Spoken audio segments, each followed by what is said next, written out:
If crime crosses borders, so must the law enforcement. If the rule of law is undermined, not only in one country, but in many, then those who defend it cannot limit themselves to purely national needs.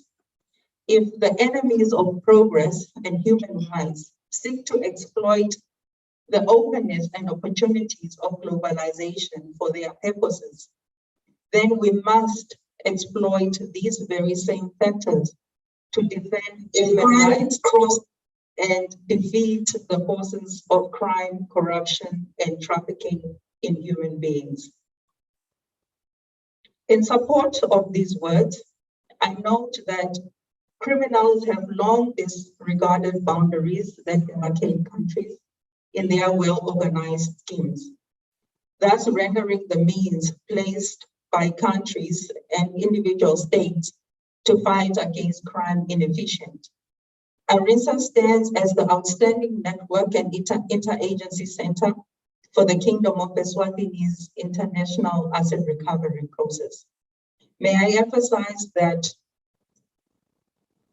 the main three international conventions calling for asset recovery require international cooperation for the effective running of the process of asset recovery.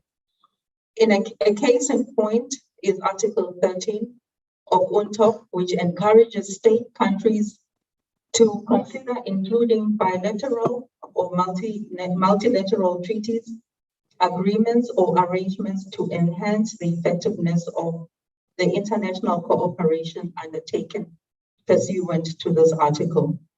The ARINSA network is one of the frameworks that implements the above-captioned articles, in that it serves as a support pillar for cooperation in the Kingdom of Eswatini with the other 18 member states.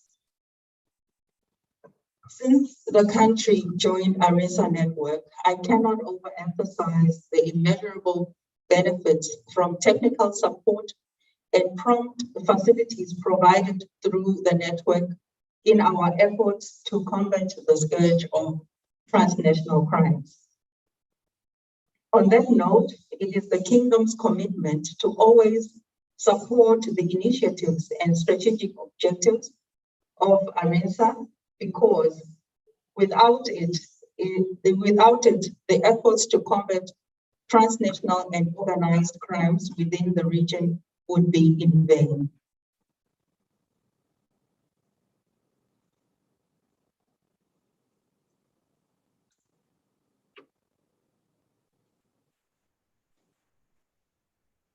The asset recovery initiatives in the Kingdom were initiated through the technical assistance obtained through the ARINSA network, wherein a series of capacity building exercises for the criminal justice system role players, such as prosecutors, investigators, and the judiciary participated.